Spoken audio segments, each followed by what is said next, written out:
Aqui a gente se encontra, que alegria. Aqui a gente se conhece, a gente se reconhece. Somos comunidade, somos amigos da cidade. Somos comunidade, somos amigos da cidade.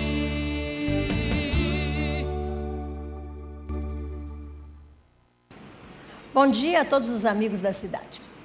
Como sempre, é uma alegria muito grande estar com vocês e eu espero que vocês, da mesma forma, possam receber o programa Amigos da Cidade. Esse programa que tem um interesse todo especial, interesse de trazer informação, interesse de despertar em cada cidadão aquilo que temos de bom para oferecer. Não só aquilo que temos para cobrar, mas para oferecer. Mas hoje, em especial, eu trago uma palavra que Jesus sempre falava por parábolas. E Jesus era um homem 100% Deus e que trazia com ele a credibilidade. Todos poderiam olhar para ele e realmente acreditar naquilo que ele falava, naquilo que ele expunha. Por quê? Porque ele realmente sempre falava a verdade. E a verdade dele era uma verdade profunda. Não era só uma verdade de momentos, mas era uma verdade profunda. E eu trago então a parábola da candeia, onde Jesus disse: vem porventura a candeia para ser posta debaixo do alqueire ou de uma cama? Não vem então para ser colocada no velador? Pois nada que está oculto senão para ser manifesto, e nada se faz escondido senão para ser revelado. Se alguém tem ouvidos para ouvir, disse Jesus, ouça. Então lhes disse: atentai no que ouvis, com a medida com que tiverdes medido, vos medirão também, e ainda se vos acrescentará. Pois ao que tem se lhe há dado, e ao que não tem até o que tem lhe será tirado. Essa é a palavra de Cristo, a palavra da candeia, que está no Evangelho de Marcos, capítulo 4, versículo 21. E eu quero despertar você para que você veja isso como a sua vida. A nossa vida, ela precisa ser vista e observada. E nós precisamos realmente mostrar aquilo que nós somos e buscar a nossa verdade e mostrar a nossa verdade. Você que é pai, você que é mãe, você precisa realmente mostrar para a sua família quem você é. E você precisa ter credibilidade nisso. Não perca a sua credibilidade, não perca algo que ilumina dentro de você, que é a sua credibilidade. Que os seus filhos olhem para vocês e vejam vocês os pais que sabem dizer: eu errei, preciso melhorar, os pais que sabem pedir perdão, os pais que conseguem chegar até os seus filhos e realmente mostrar quem são. E os pais que os filhos podem olhar e dizer: eu conheço, este é meu pai, esta é minha mãe, esta é a minha família e eu acredito neles. A credibilidade é extremamente importante, não perca isso, essa luz tão maravilhosa da credibilidade. E quando nós sabemos que erramos, nós precisamos buscar o prejuízo, reconhecer e tomar decisões certas. Você, como cidadão, não perca a sua credibilidade, que também é de suma importância para a sua vida e para a sua existência. Por isso é a mensagem que eu trago para você, essa mensagem da candeia. Ela não se acende uma candeia, não se acende uma lâmpada, uma vela e põe debaixo da cama e esconde dentro do guarda-roupa. Quando se acende, é para que ilumine todo o local. Que você possa iluminar todo o local e não esqueça de uma coisa: leve Jesus junto com você, porque Ele é a grande luz. Esse é o programa Amigos da Cidade e eu sou a pastora Jurema. Nós estamos aqui com o programa Amigos da Cidade e nós temos debatido um assunto, já saímos um pouquinho ontem, mas queremos retomar. Fizemos um convite a psiquiatras da cidade para que pudessem estar conosco falando sobre o autismo. Não conseguimos ainda essa entrevista, eu até sugeri que nós estivéssemos indo até Maringá para conseguir com um médico psiquiatra em Maringá, que talvez fosse mais fácil, mas nós estamos aguardando. Tomara que a gente possa trazer também um profissional dessa área para estar trabalhando conosco, com a população, sobre a questão do autismo e também um médico neurologista, que é tão importante para nós. Por quê? Porque quando conhecemos o problema de uma criança com autismo, ou seja, com qualquer outra situação, nós vamos trabalhar, como sociedade, nós conseguimos trabalhar melhor com essa criança. Por quê? Porque entendemos as limitações dessa família e as limitações dessa criança, ou até onde podemos chegar para dar um toque numa criança como essa. Às vezes uma coisa muito simples, mas só o fato de você tocar uma criança, ai que bonitinho, você pode trazer um trauma para essa criança e uma agitação, um nervosismo, porque essa criança não vê esse toque carinhoso da mesma forma como nós vemos. Então, esse é o objetivo também, o fato de conhecermos, o fato de sabermos trabalhar e, entendendo tudo isso, trazer para a nossa sociedade uma vida melhor de qualidade a todos aqueles que precisam. Hoje, eu tenho uma alegria, uma satisfação, nós já trouxemos no ano passado, essa pessoa, essa profissional, assistente social, já esteve conosco em vários assuntos. E a Vera sempre tem sido uma pessoa que tem acrescentado. E hoje ela aceitou o nosso convite, está conosco, para acrescentar nessa conversa que nós vamos ter, nesse momento que nós vamos ter, para que entendamos assim melhor esse assunto da inclusão, inclusive, né? Mas eu trago aqui a Vera Lúcia, que é assistente social, bem conhecida já na cidade, né, Vera? Bom dia, seja bem-vinda. Bom dia a todos, obrigada novamente pelo convite. Eu sempre digo que é um desafio, né, a gente falar sobre temas que, na verdade, eles são cotidianos, mas que a deficiência, como uma forma geral, ela sempre foi muito escondida, né? Nós não tínhamos muito acesso sequer a informações, porque as famílias meio que guardavam para elas aquele filho, né, ou aquele irmão, ou aquela pessoa que estava com deficiência, e isso não era trazido a público, não era uma discussão pública, era muito ligado à vida privada, né? Mas, a partir do momento em que se há necessidade de se reconhecer o direito dessas pessoas, eu acho que aí nós começamos a discutir a deficiência de uma forma um pouco mais profissional, vamos dizer assim, um pouco mais humana também. Porque eu me lembro bem, quando eu era adolescente, que, nossa, quando eu ouvia falar que tinha alguém com deficiência na casa de uma pessoa, você nem via, era um segredo, né? Não era uma situação, você não via as pessoas com deficiência circulando. Hoje você tem toda uma discussão de acessibilidade na cidade. Se as pessoas elas têm a necessidade de circular pela cidade, elas têm a necessidade ou o direito, né? Necessidade sempre tiveram, mas elas têm o direito reconhecido que elas precisam de acesso à cidade, acesso aos serviços, acesso às políticas públicas de uma forma geral. Então, é muito natural hoje você perceber os ônibus adaptados. Aqui em Campo Mourão, esse dia eu tomei eu tive que pegar um ônibus, né, para ir num determinado lugar, e tinha um cadeirante no ônibus, né, e o ônibus com elevador, para que essa pessoa pudesse fazer o seu trajeto sem que haja necessidade do familiar estar o tempo todo, ele tem que ter essa independência. Então, a cidade tem que proporcionar isso. O governo tem que proporcionar isso, políticas que deem acesso às pessoas com deficiência. Nós entendemos, nós fizemos assim, uma série de entrevistas aqui, Vera, com vários profissionais, e nós entendemos, assim, por essas conversas, essas entrevistas, que a preocupação dos profissionais é que algumas crianças ou já adultos que são portadores de alguma situação, eles não têm essa facilidade de estar no convívio de outras pessoas, eles têm essa dificuldade. Por isso, há uma preocupação, inclusive, da inclusão, de levar esse cidadão, essa criança, a uma escola normal, né, uma escola secular. Como que você, como assistente social, você vê isso? Acredito que tem, no caso da deficiência, cada situação é única, né? Eu não posso tratar a deficiência de uma forma muito específica, porque ela é extremamente abrangente. Eu tenho que ter um tipo de inclusão quando eu penso na deficiência física, né? A deficiência física, ela só tem uma limitação, que seja da locomoção, que seja da mobilidade. Agora, eu tenho um outro nível de deficiência quando eu penso na deficiência mental. Quando eu penso na deficiência mental, aí eu tenho que tratar de cada síndrome, né? De cada síndrome que leva aquela pessoa a ter algumas limitações. E aí eu acredito que hoje o Núcleo Regional de Educação tem uma proposta, o governo, o Estado, de uma forma geral, tem uma proposta de inclusão, sim, das pessoas com deficiências nas ditas salas normais, né? E aí cabe a reflexão, né? O que é normal? Né? O que é normal é aquilo que não é diferente. Mas o diferente também é normal, né? Ele só é diferente de mim.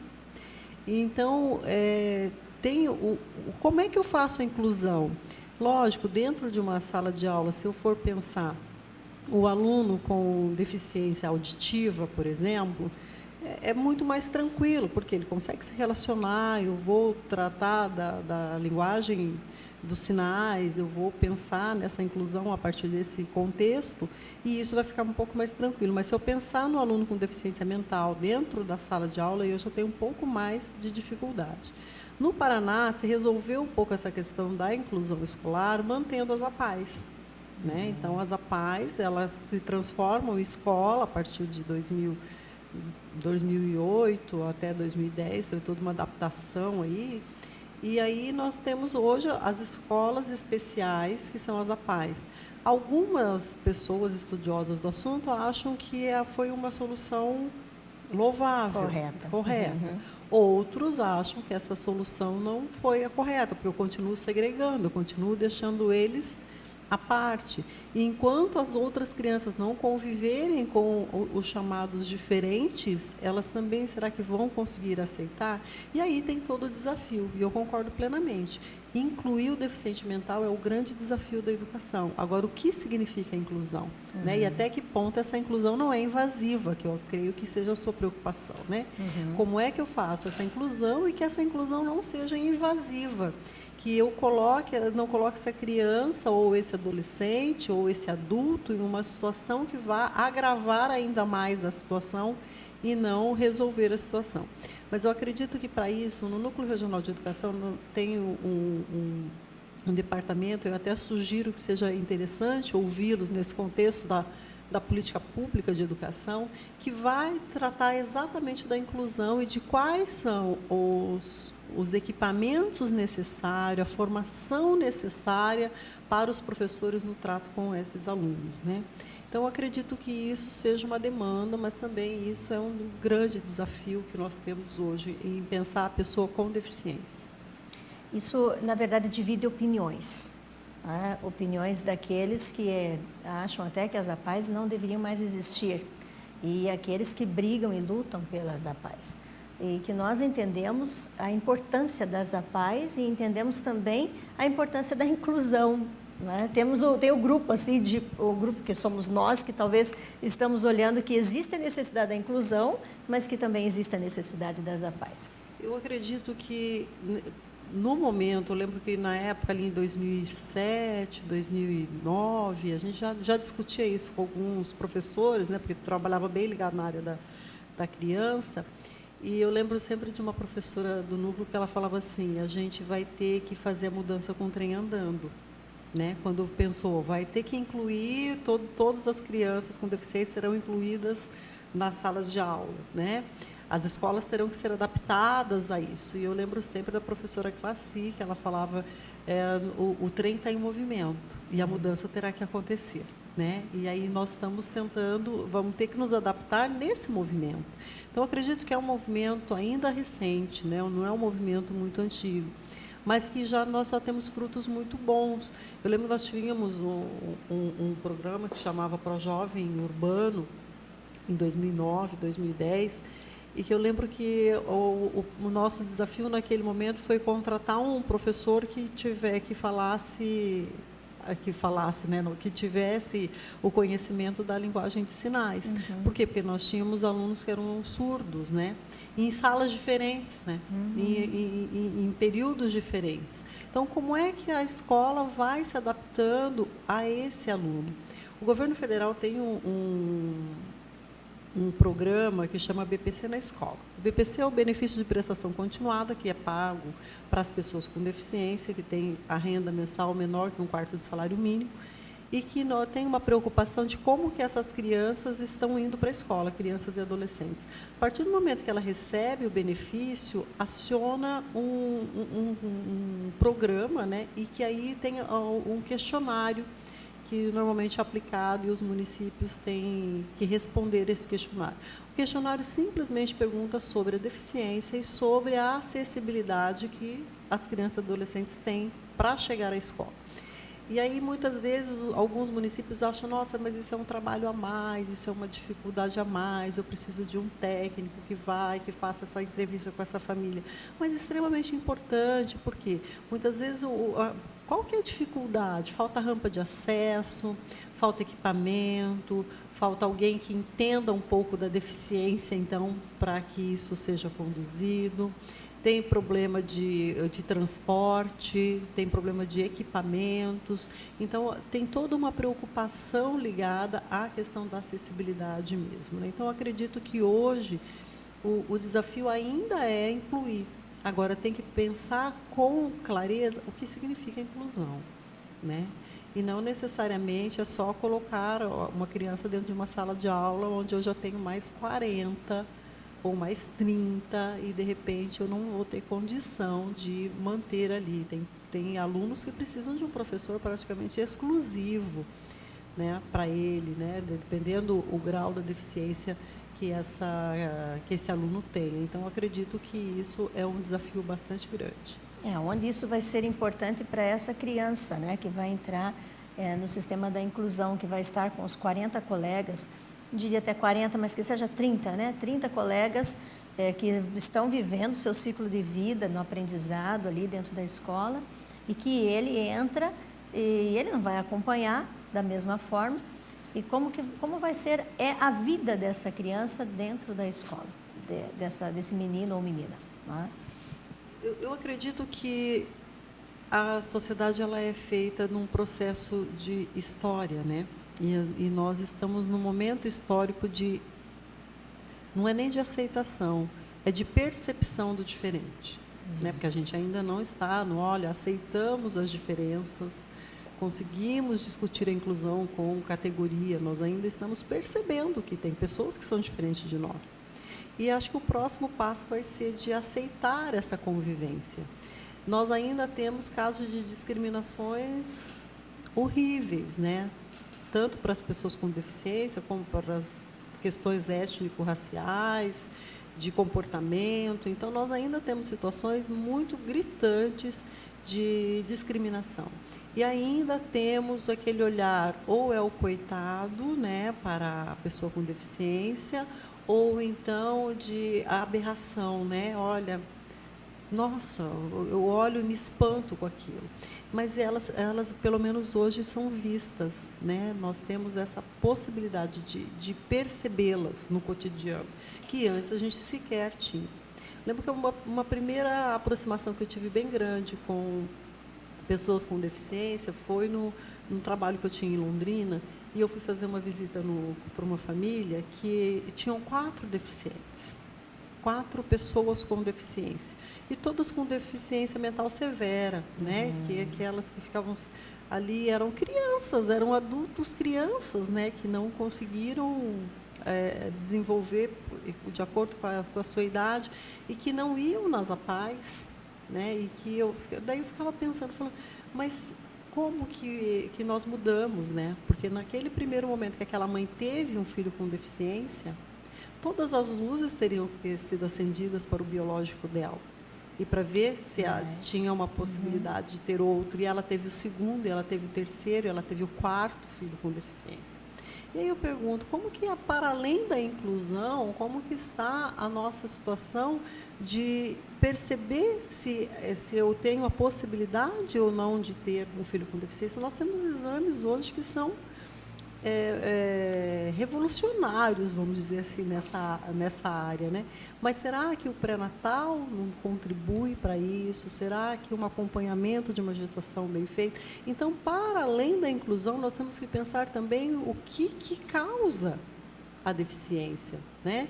É lógico, uma má formação genética, tem toda uma estrutura ali que a gente a partir do momento que você está grávida, e você começa a ficar com todos os anseios, né? Sim. Até que esse bebê nasça. E por mais que você não tenha nenhum caso familiar, eu, por exemplo, nesse momento, estou com uma filha grávida. E aí a gente pensa, a única coisa que eu me preocupo é falar, ai, Senhor, que venha tudo bem. saudável, né? Que venha tudo bem. Mas nós não temos noção do que acontece. Então, eu acho que a preocupação é para além da inclusão. A preocupação ainda é para a gestação, a preocupação ainda é para a concepção, né? Lá atrás. Porque tem muitos casos que poderiam ter sido evitados. Né? E aí, por que nós não nos preparamos para isso? Mas uma vez que nós temos, então, as pessoas com essas necessidades diferentes, então nós temos que pensar um Estado que seja inclusivo, sim. Agora, pensar uma inclusão com responsabilidade. Com responsabilidade. Talvez essa seja a palavra mais acertada, né? Por quê? Porque nós estamos lidando com um grupo de pessoas que precisam aceitar alguém ou saber conviver com alguém.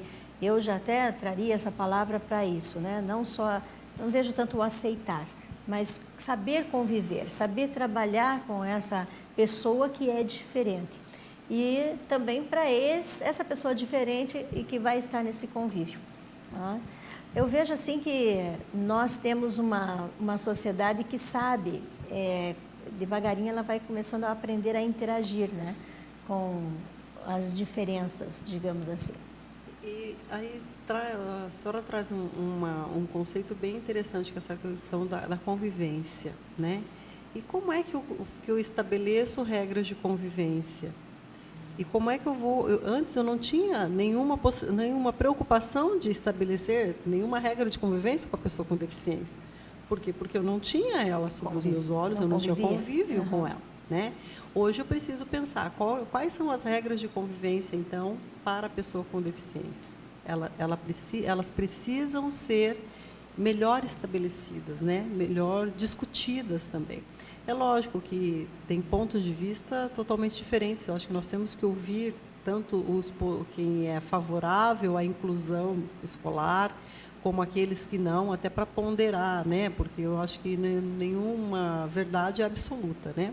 Nós temos sempre que pensar quem é contra, quais são os argumentos, o que o leva a ser contra. É lógico que a gente também não pode pensar que alguém vai me dizer, eu acho isso, eu acho aquilo. Não, a partir de que critérios você tem essa opinião, né?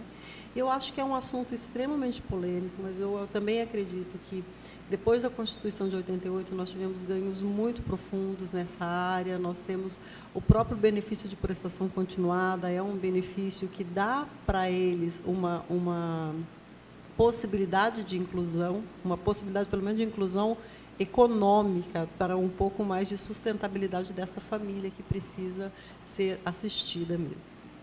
Muito bem, nós conversamos aqui com a Vera Lúcia Neves, ela é assistente social e nos traz essa palavra de conhecimento sobre tudo isso que nós estamos conversando há alguns dias, né?